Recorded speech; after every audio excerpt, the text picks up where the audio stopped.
It is hoped that justice will be done and there will be equity in the payment. Well, I have not heard from our brothers yet in the north to know whether the money was equitably distributed and given to them. We'll find out when we meet. Flood disaster. Another rainy season has come again, and we are afraid again of what will happen to our people living in the River Nile areas, even Mbamili houses. All the money collected last year has not yielded effect or solution because many of the people are not yet rehabilitated. Isn't it true? The government should be honest and do better to avoid a recurrence this year. I just want to stop there because a lot of things has happened. I also talked about the Pope Emeritus. I was fascinated about this Pope Emeritus because I have never had a Pope retiring or giving way. But had this man remained in office, Joseph Aloysius Ratzinger would have clocked 80 full years on the throne of St. Peter as the 265th Pope of the Catholic Church in April. But on February 11, 2013, just as the West and the rest of the world that has caught the hot bug was feverish with last-minute plans for Valentine's Day, it came the news that the Pope will resign, effective from February 28. The news had heart-shifting effect, and millions were left nonplussed at the Pope's decision. As I write this, Pope Benedict's resignation just came into effect, and he began a life, in his own words, as pilgrim on his last journey on earth. Now, to bear the official title of Pope Emeritus, Pope Benedict was the first Pope to give up papacy voluntarily since 1415. April is an important month in the life of Pope Benedict. It was in April, on the 16th day to be precise, that he was born in the German city of Bavaria in 1927. He was on April 1925 elected Pope by the conclave of cardinals when John Paul passed on, and at 78 he was the oldest person to become Pope since Clement XII, who resigned between 1730 and 1740. Right from the beginning, he was something of an unwilling Pope. Not as the records show, but for lack of qualification. If anything, he was by most accounts first. Among equals, by the time he was elected, there was probably nobody more qualified for the position of Pope than the emphasizing Ratzinger. His reluctance, it seems now, was informed by his sensitive awareness of his role as a priest, whose duty was to illuminate the teachings of Christ to an ignorant world. What better way to do this than as a teacher, a theologian of the Catholic Church? For most of his life before becoming Pope, Joseph Ratzinger was an academic of no mean repute, becoming a full professor by his 31st birthday. He taught from one university to another until the late 1970s, when he was first appointed Archbishop and shortly after Cardinal by Pope Pius VI. Thus, he was not a career churchman in the traditional sense of it. The newly appointed Archbishop of Canterbury, Justin Webley, is in the same mold. Perhaps the apparent rise of academics as influential leaders of the church, a phenomenon that can be observed even in Nigeria in the areas of the likes of Pastor W.F. Kumuyi, E. Adeboye, and Daniel Ulukoya, among others, testifies to the pedagogical foundation of Christianity. This observation may look surprising now only because of the many generations of charlatans that have emerged as founders, leaders throughout the history of Christianity, as well as other religions. Otherwise, religions right from the time had been founded and led by teachers, people of knowledge from Jesus Christ and Muhammad through the Buddha to Orunmila.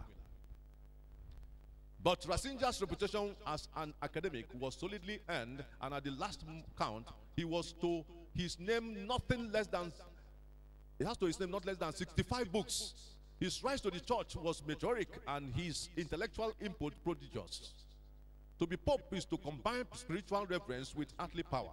The Pope is the head of the Catholic Church worldwide, a position that sometimes frames whoever is Pope as leader of Christendom. He is also, as Pope, the sovereign head of the Vatican, that is the leader or head of the government of the Vatican. This puts him in the in the same class as the president of any country. From the US, Russia to Britain and France, it was all of this that Pope Benedict turned his back on to live a life of prayer and contemplation in a monastery. I admire it. This is one man that has come to full awareness of the vaidness of worldly recognition, power, and material acquisition, which is a challenge to us today. All indeed is vanity. The Sinja says without for once alluding to it. Nobody expected a papacy could carry a retirement caveat. Once elected, a pope dies in office. At least, so it's been in the last 600 years. But none of those who expected a pope to die in the office thought of a Rasinja. Not reckoned with the leadership of a quiet revolutionary in priestly frock, and nothing but the firmness of his belief that leadership is service, and once more, responsible could no longer be effective, met their leadership ends. As he puts it in his last public audience at St. Peter's Church on Wednesday, February 27th.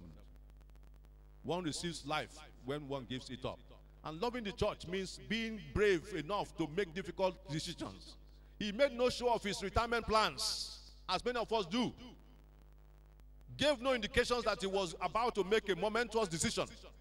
Nor did he leave room for any pretentious avenues for him to be talked out of what he thought was the right thing to do. I take this as a challenge, my brothers and sisters. Having prayed and reflected deeply on it, he made his move and announced his retirement. Some of us want to stay there till we die. The conclave of cardinals got the news the same way as the rest of the world. Nothing rehearsed, nothing scripted. Failing spiritual and physical strength, both reasons that could be overlooked in an 86-year-old man were his reasons. He gave enough room for a successor to be elected by Easter, nor did he stay back to influence the choice of a successor. Nor did he stay back to do what? That is the challenge of Church of Nigeria. We want to stay and influence who will be our successor. That constitution must be changed. He chose his pontifical name, Benedict, in honor of Saint Benedict and the Italian Pope Benedict the 15th, who was Pope in the period of the First World War. Well, did he choose?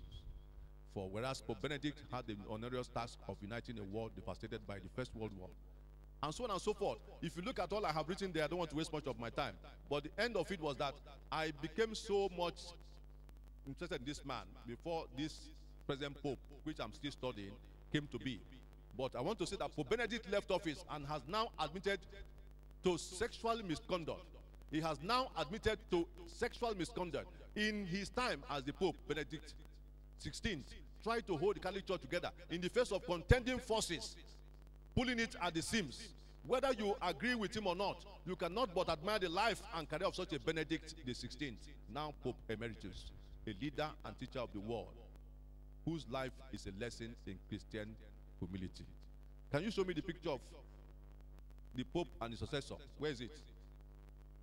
Because I was very much fascinated for the new Pope visiting the Pope Emeritus.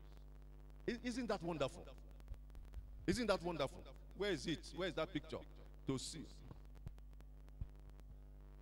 This is where, now. Isn't that wonderful? The one on the right is the new one. The one on the left is what? Is the former. How do you feel, man? One came Madonna on the left. Didn't the way for success here? For how many years? Over 400 to 600 days. It has never happened. I congratulate the man. I congratulate him. It's a challenge, yo. That life is a challenge. I don't want to say more than that. I don't want to say anything about the new Pope. So let me leave, because the challenge I have was the challenge of the one that has left. And I had in mind to also put it that I think it's time for the Queen to also do the same.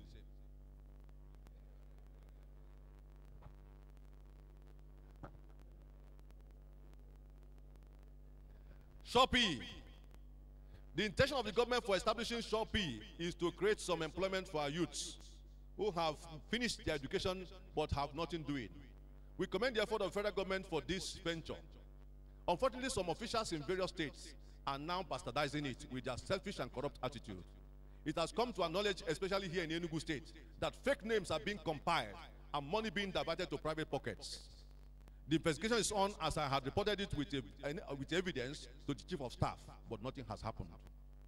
We call on Enugu State government to please do something, and all other states, to make sure that the good intention of the Shopee program is honestly implemented. Now I come to age limit for political appointments. We are seriously worried with the caliber of people being given political appointments and board membership. We wonder what sort of criteria is being used. And so we hereby propose that nobody above 65 years should be appointed anymore. The youths are complaining that when they say they are leaders of tomorrow, and after 30 years, when their teacher told them that the same people leading since then are still there. Hence, their teachers, they say, deceived them and lied to them. When will the tomorrow come? When they are not given the chance now. This is why many of them are frustrated today and have therefore joined gang of armed robbers and kidnappers. The government of our time must consider this, and if possible, be grafted into our proposed reviewing of our constitution. Many of you must have read the voice today that I said that Bamanga Tuku and Aneni are expired politicians. And I said they should quit. It was in front page of Sun and Nations. And since then, I have received commending text messages and phone calls to say, we have been waiting for someone to say this. How wish we have more church leaders to speak out, because we know you don't have stake in politics. So, Aneni and Tuku, they are now very jittery.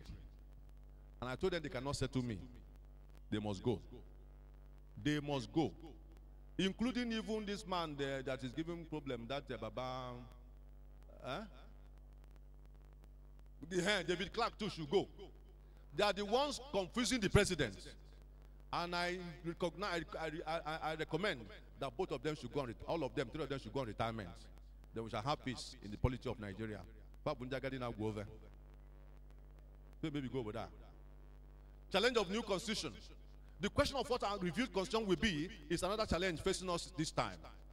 Constitution of a country all over the world is subject to amendment when the need arises, and it was against the backdrop of spreading the 1999 Constitution to meet challenges of our everyday life that the Senate of the Federal Republic of Nigeria in 2006, during the tenure of Senator Kenny Namani as president, made an attempt to review it with 115 listed items for alteration. The 2006 attempt came up with far-reaching recommendations, but was rubbished by the third-term agenda Hulabaloo. To avoid the situation of having people work, and at the end of the day, the process is jettisoning.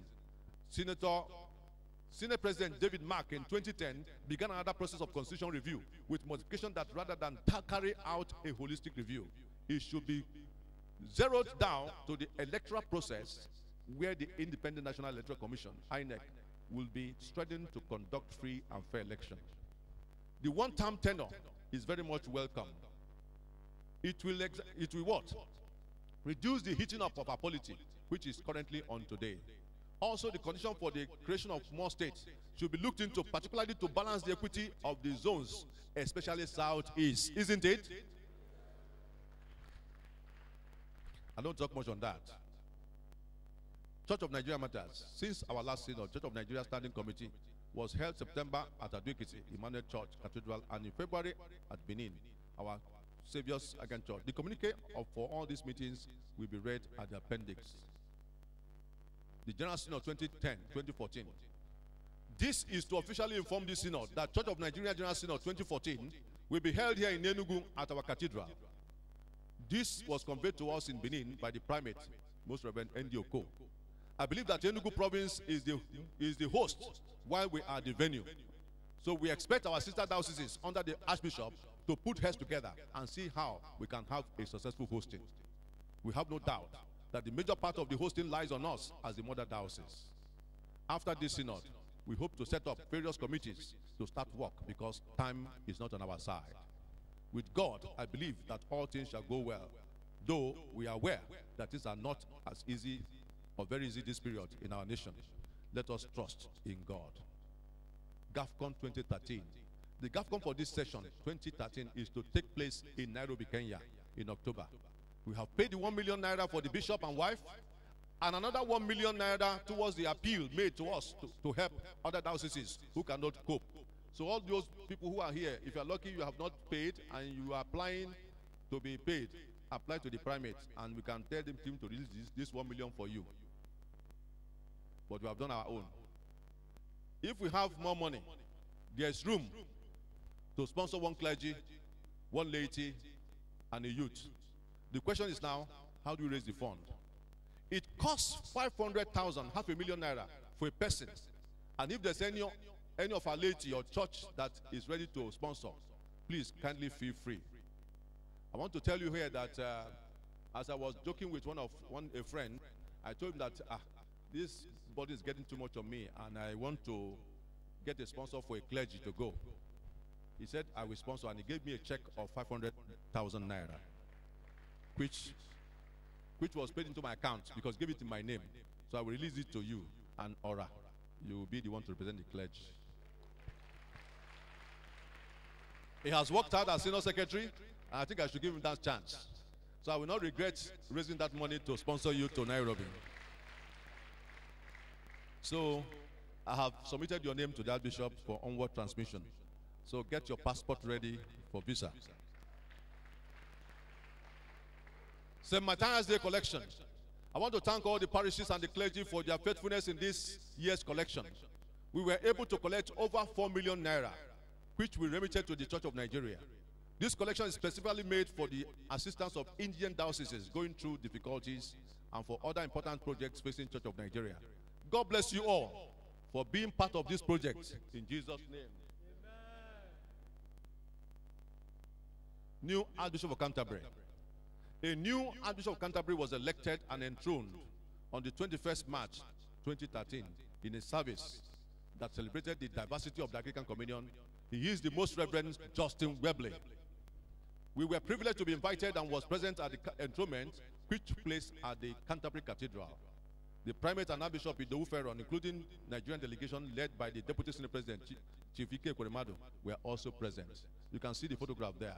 And that is me. That is the Bishop Kuka, Jide Nebo, Archbishop Canterbury, myself, Senate President, and one of the members of the consulate or our embassy in London. So that is the picture taken in Canterbury. And then you see me and the Archbishop of Canterbury there.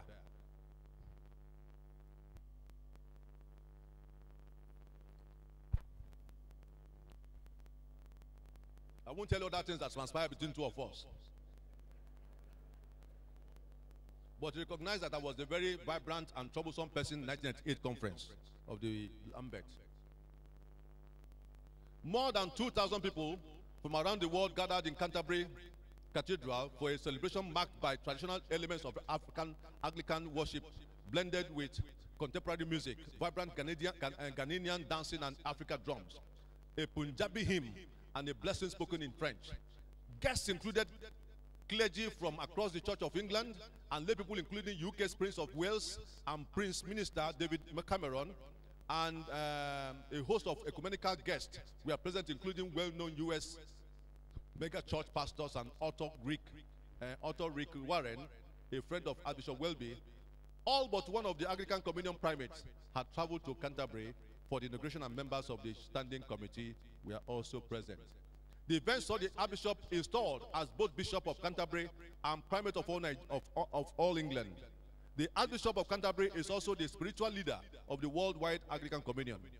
After walking there, way up the cathedral, Dean Robert Willis seated Archbishop Welby in the chair of St. Augustine. Tradition dictates that Archbishop is then blessed by the senior primatial Archbishop by length of service in office. From around the communion, this was Archbishop of the Anglican Church of Burundi, the Most Reverend Bernard Natori. The Archbishop of Canterbury then publicly committed himself to the service of Anglican Communion, that together we may proclaim the gospel of Christ who reconciles us to God and breaks down the walls that divide us. He began his inaugural sermon by saying, we are an international community, and went on to speak of the need to recognize Jesus as the Son of God. Heeding the call of Christ, his caution involves taking risk, and as a result, the church suffers. He turned towards all the primates of the communion and said, I look at the Anglican leaders here, and remember that in many cases around the world, their people are scattered to the four winds or driven on the ground by persecution, by storms of every sort, even cultural change. Many Christians are martyred now as in the past. Following the sermon, 5 representatives from the communion presented gifts symbolic of their home regions. The Bishop of Jerusalem, Suhil Dawali, presented a wooden cross. Miss Adele Finley of Canada shared the gift of water. Mrs. Real Kewas of Kenya brought packets of bread and milk. The Reverend Peter Kuhn, Provincial Secretary of the Hong Kong Sheng Kung Hui, presented a picture of rice shaped in the form of his province. And Reverend Derry Mukanira of the Democratic Republic of Congo brought a wooden carving of a volcano to express desire of peace. Members of the Anglican Communion not only participated in the cathedral service, but also via TV and radio. Dean Willis invited those in the cathedral and also those sharing this service in your home to pray with him in the words that Christ taught us, saying each in our own language, our Father who art in heaven, and so on. Reconciliation was the dominant theme noted by Standing Committee member Bishop Ian Douglas, who said the theme of reconciliation came through in the music, and the work of the Anglican Communion was clearly evident.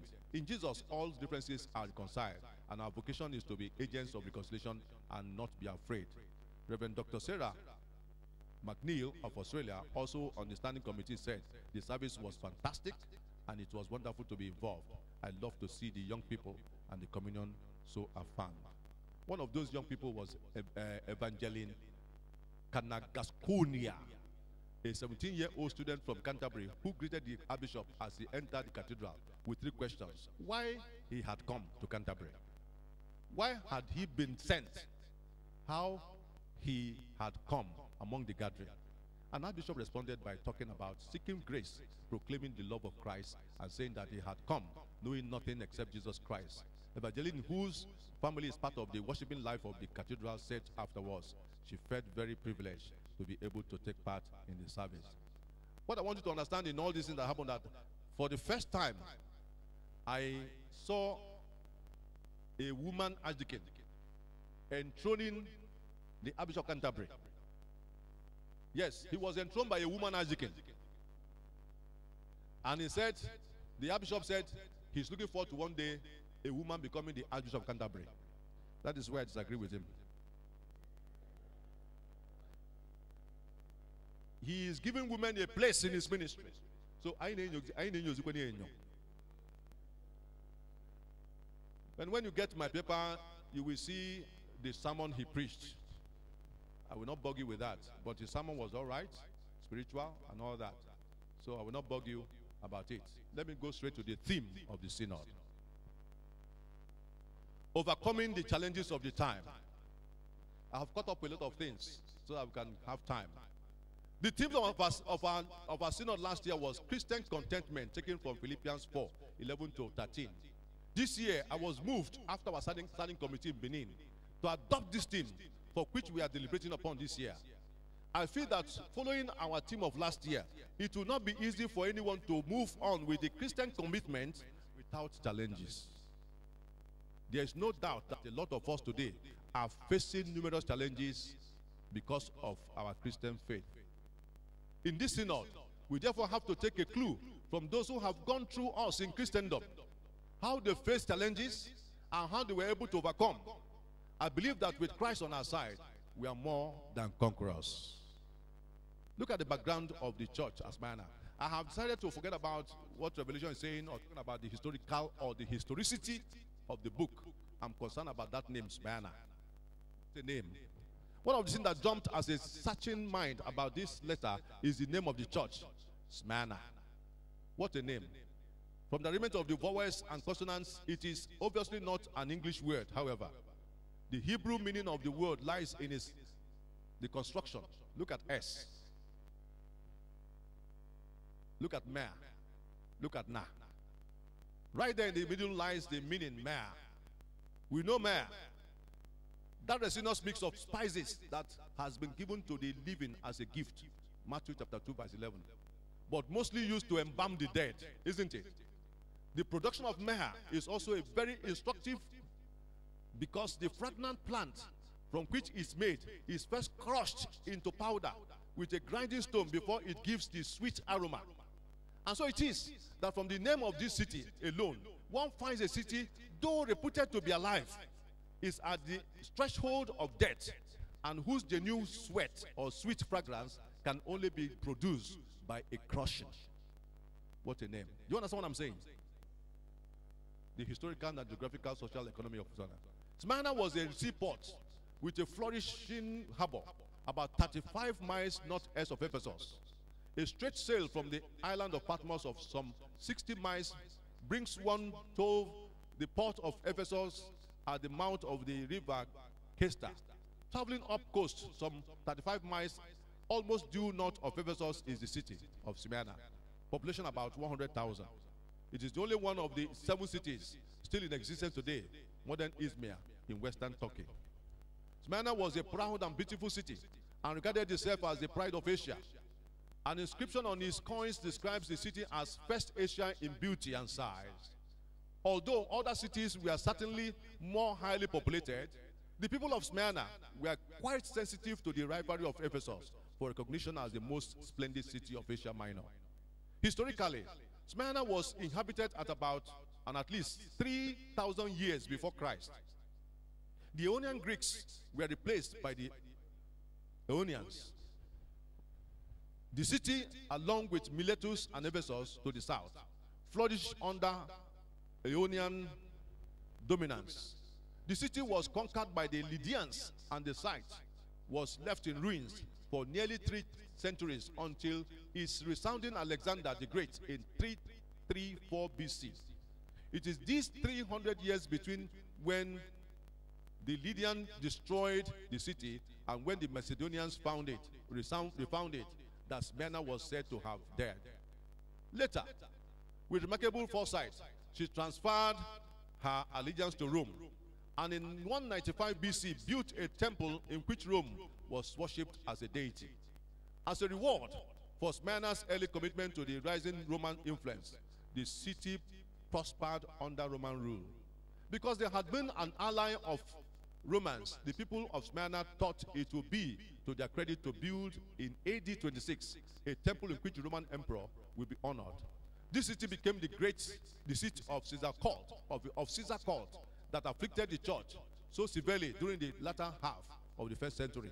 So one finds that the heat or the heart of the influence and prosperity of Smyrna was the worship of the emperor.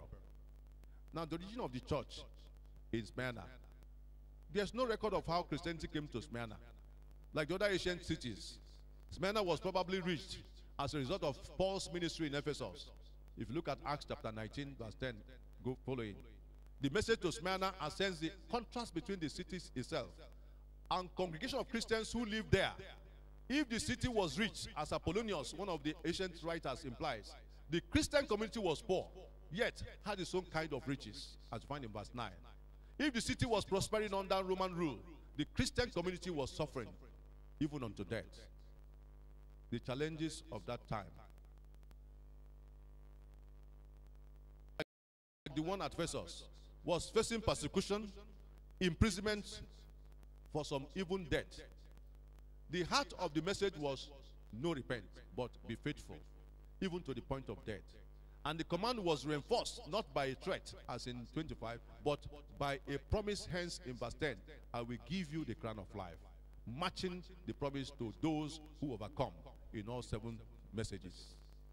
In the message of Smyrna, the angel is a conquering angel, and the Christians were a whole assembly of conquerors. But the question still remains, why was the church in Smyrna a suffering church? Why were they a suffering church? First, as early as 195 BC, a temple personified as a goddess and dedicated to Rome had been built in Smyrna. The city soon acquired a reputation for patriotic loyalty to the empire and its emperor. In 29 AD, all Asian cities were competing for the coveted favor of erecting a temple in honor of Emperor Tiberius. Smyrna won. It was a city fervent with emperor worship. The Christian refusal to sprinkle incense on the fire, which burned before the emperor's bust, no doubt, fanned the flames of hostility against them. It was dangerous to be a faithful, uncompromising Christian in Smyrna. Secondly, against antagonism existed between the Jewish community towards the church. This, no doubt, stemmed in part from their conviction that to worship a crucified carpenter from Nazareth was blasphemy. There was also undoubtedly a measure of bitterness at the loss of so many for their ranks to the new faith. The Jews were known to inform the authorities of Christian activities, the latter being perceived as treason. The Jewish antagonism against Paul is well known in the book of Acts, for example. In Antioch, in Acts chapter 13, verse 50, and at Iconium in Acts chapter 14, verse 25, and at Lystra in Acts chapter 14, verse 19, and at Thessalonica in Acts chapter 17, verse 5. At Corinth, they so bitterly opposed the gospel that Paul shook off his garment and said to them, "Your blood be upon your heads. I'm innocent. From now on, I will go to the Gentiles." Jewish opposition to the church at Smyrna is the focus of verse 9 of that passage we have taken, where Jesus refers to those who say they are Jews, are not Jews, but are a synagogue of Satan. Clearly, in one sense, these people are Jews, the physical descendants of Abraham, Isaac, and Jacob, who met regularly in the synagogue to worship. Yet, in another sense, inwardly and spiritually, they are not Jews, having rejected Jesus and now persecuted and slandered his people. Indeed, their gatherings at synagogue are energized by Satan himself. But if they are false Jews, who then are the true Jews? Paul says the same thing clearly. For he is not a real Jew who is one outwardly, nor is true circumcision something external and physical. He's a Jew who is one inwardly and real circumcision in the matter of the heart, spiritual and not literal. So one finds that the church suffered both out fighting and what? And in fighting. What do I say? They have suffered out fighting and what? The former from the Gentile Smyrnans, whose utmost concern was to maintain a good relationship with the empire, and the latter from their fellow Jewish brethren, who saw Christians as divisive separatists, worthy of treason. The nature of their suffering is about fourfold. First, reference is made in verse 9 as to their tribulation and poverty. But they were these believers poor in a city as prosperous as Smyrna? Perhaps they had exceeded their means in giving to others, but this would not explain why their poverty is as part of their tribulation, and the association of the two words will indicates that they are like. But most likely, their poverty was due to their voluntary exclusion from the many trade guilds in Smyrna, which we call Isusu groups. Economically, viable immorality and unscrupulous business dealings. In addition, they probably could not find employment precisely because they were Christians. This is happening in the north. If you're a Christian, you may not find a job. Perhaps, if you look at Hebrews chapter 10 verse 4, indicates their homes and property had been looted and pillaged. For ye had compassion of me in my bonds, and took your joyful spoiling of your goods, knowing in yourselves that ye have in heaven a better and an enduring substance. Make no mistake, it does not always pay to be a Christian, no. Nor is honesty by any means always the best policy if material gain is your ambition. Do you understand what I'm saying there? Eh? But despite their material poverty, Jesus declares that they are what? That they are rich. One may be poor and rich at the same time, but not in the same sense. If you look at 2 Corinthians chapter 6 verse 10, James chapter 2 verse 5, 1 Corinthians chapter 1 verse 26 to 29, this forces us to ask ourselves, how do I measure real wealth? Secondly, they are repeatedly slandered. Thirdly, we read in verse 10 that some of them will soon suffer from what? Imprisonment. Imprisonment, however, was not technical. A punishment in Roman communities like Smyrna, as per jail terms for different crimes, as we know it today. No, prisons were used for one of three reasons. One, to compel and coerce obedience to the order of a magistrate. Two, to keep the accused confined pending the trial date. And three, to detain him guilty until the time of execution. The words "until death," as you find in verse 10, indicate that the third is in view. Like Pastor E. Adeboye tells in one of his stories about a prison inmate he met while on evangelism that had been on death row for 21 years. In the man's own words, says, "I wake up every morning thinking is what is going to be today that I will be." Are you aware that just a few days ago, Oshimole executed some people? Such was the state of many of the Smyrna Christians. There are several options to interpreting the meaning of 10 days of suffering. Literally 10 days. It simply refers to a short period of time. 10 points to extreme or complete tribulation. And fourthly, some say 10 refers to the fact that the tribulation is prolonged, yet limited. Extensive, yet it will cease. And 5, like a writer who comes himself a bill, points to Daniel chapter 1 verse 12 to 5, saying that where the testing of Daniel and his 3 friends is said to be for 10 days. And Heme, another author, contends that the 10 days should probably be seen as a limited intermediate period of suffering expected to terminate in judgment and death. But this, for the Christian, was victory and life, assured by the precedent of Christ's resurrection. Fourthly, they were facing martyrdom itself. Yet, Jesus refrains from intervening.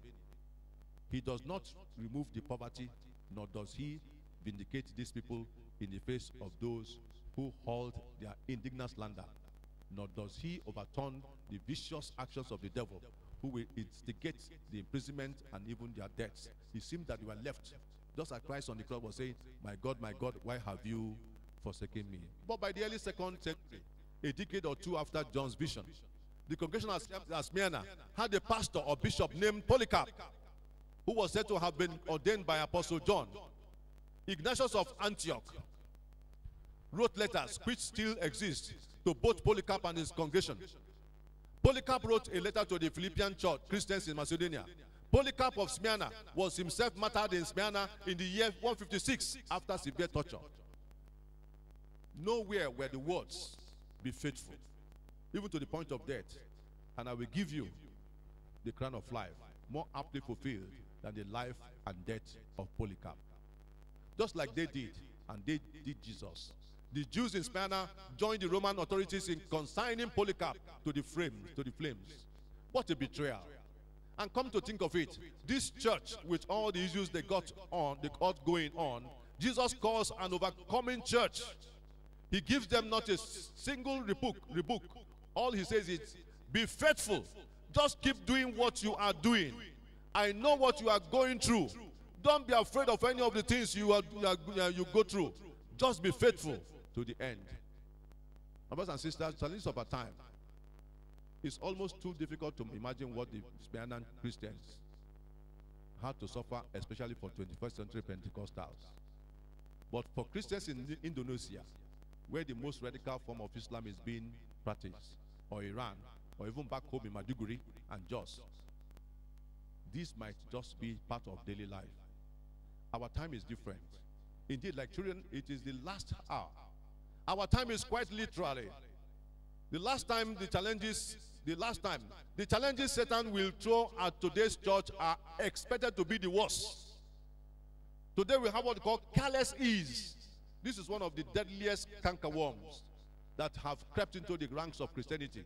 It is the one that makes Christians to believe that once I'm doing all right in my career, my bank account is handsome, people generally like me, that is all. It then results into a certain ease. People don't see urgency anymore in things regarding eternity. All you talk about today is prosperity message. We have the challenge of loss of standards, otherwise known as craving of society. Suddenly, everything turned gray. Suddenly, everything turned gray, and no one could see black and white anymore. Right or wrong depends now on perspective. Nigeria. What a terrible kind of color blindness to have. And if the eye, which is the light of the body, is darkness, how great is the darkness thereof? The world is not our standard, my brothers and sisters. Passing through trials does not mean that God has deserted us. In fact, it means quite the opposite. Also doing materially all right does not mean that God is with us. We should never judge our spiritual status materially. Our brother this morning was talking about jets, talking about private jets. People now measure their prosperity, their success in ministry with how many jets or how many cars they drive. There's never going to be a list long enough to detail the challenges that we face as Christians in today's generation, from the internet ills to gay marriages and to Britain withdrawing their aids to Africa, except we all become gays, or to secret daily battles we face in each day of our lives to live for God. It is a very difficult thing that this time around. The ugly truth is that we intend to avoid suffering by compromise. Our moral standards are often not noticeably higher than the standards of the world. Our lives do not challenge and rebuke unbelievers by their integrity or purity or love. The world sees in us nothing to hate. I imagine if Christ was to write to us, perhaps he would call us the unpersecuted church. Smyrna, what a name. The unpersecuted church. What a shame if Christ should say we are unpersecuted church. Especially in the southern part of Nigeria, where we are so much comfortable. In order to overcome our time, we must first realize that we are in a war, for nothing is worse than being in the middle of a war and not know it. Then we must resolve to vehemently live for God, no matter the cost. We have challenges of corruption. Corruption is a global phenomenon. If it is not an exclusive problem of any nation or society, neither has it just first in Nigeria. What bogs my mind is the sheer magnitude which corruption has assumed in present-day Nigeria, and appallingly so under our democratic dispensation, a situation which calls for more drastic actions than rhetoric indeed. As some people are wont to say, corruption has been democratized in Nigeria. That corruption has permeated all levels of our national life is an understatement. One is sad to see us carrying on as a nation that is bereft of any sense of shame.